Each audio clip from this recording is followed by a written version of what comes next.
life and his work. Ricky, welcome. Yes, thank you, Sue. Good evening, everyone, and thank you each for taking the time to join us here this evening. My name is Ricky DeFoe. I am an Anishinaabe man. I was born on the Fond du Lac Reservation, a French word. I'm a boarding school survivor of the Flandreau Indian School in South Dakota. I served in the U.S. Army National Guard. I'm a retired union iron worker, and I currently work as culture and Ojibwe language counselor for Nagajuanang, also known as Fond du Lac. I was introduced to ASDIC, Anti-Racism Study Dialogue Circles, through a friend, a Lakota friend, Tony Ledoux. And this was at the Peace Church in Duluth, Minnesota. And it was about a 12-week course. I think it was around 2007 or 8, if I'm not mistaken. I also had the privilege to meet Okogiman, also known as Dr. Herb Perkins, and Marjorie Odo, who is no longer with us. I've become a facilitator and now a board member here. So the impact on my work as an activist, I served on the Duluth Indigenous Commission for 8 years. And I also served on the Annie Casey Foundation, Reducing Racial Disparities in Juvenile Detention Initiative, as a co-chair of the Oversight Committee for 4 years. The result of the knowledge and the vocabulary attained and the experience I gained from ASDIC and the relationships made was helping to develop Duluth's first civilian review board, or civilian oversight of law enforcement, albeit it became a tool for law enforcement, but we created that.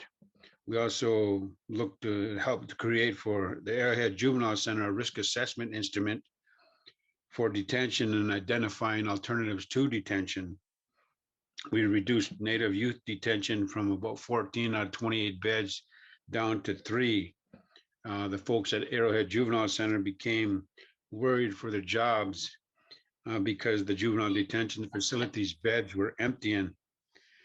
And it's sad to say, but the beds began to be filled with African-American youth.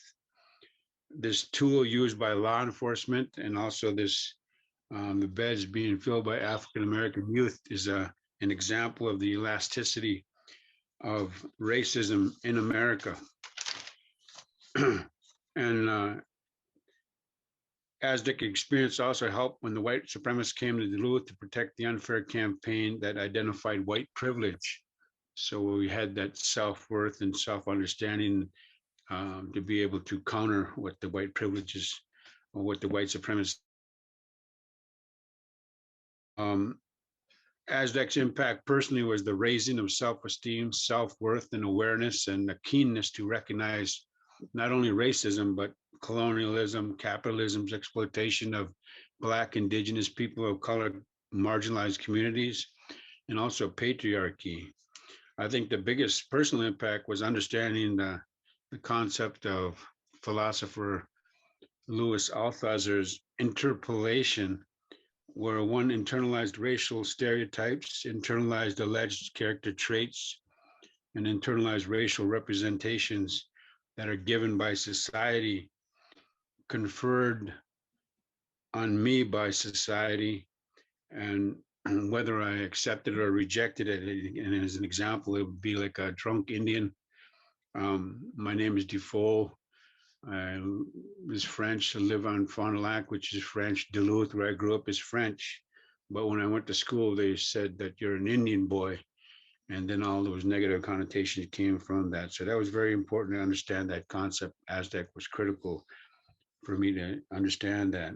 Some of the other concepts that I gained through work with ASDIC is understanding racism, the white racial frame, and whiteness, a double consciousness. All these are concepts that are beyond just bigotry and bias, so it takes it to a new level.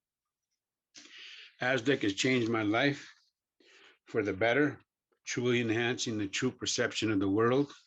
Society creates a false, artificial desires that direct us toward individualism and materialism. And as though it were there that we would meet humans would be or desire for joy and fulfillment. I found out that human fulfillment and joy are found in relationship and community. We complete our well-being in seeking the well-being of others. And I now believe that relationship and community are basic requirements for human well-being. Knowledge alone does not create change. Enduring change occurs through relationships with others. Effective resistance to the social forces that deny and destroy relationship requires a form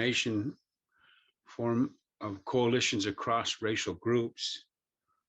And joy and fulfillment are found and sustained in the midst of these struggles, here and now in this beloved community that we create. And we're looking for personal and social transformation. And together we need to continue this work. And I want to thank you so much for your respect and hearing these words. And we'll be looking forward in a good way. Good evening. Thank you so much, Ricky.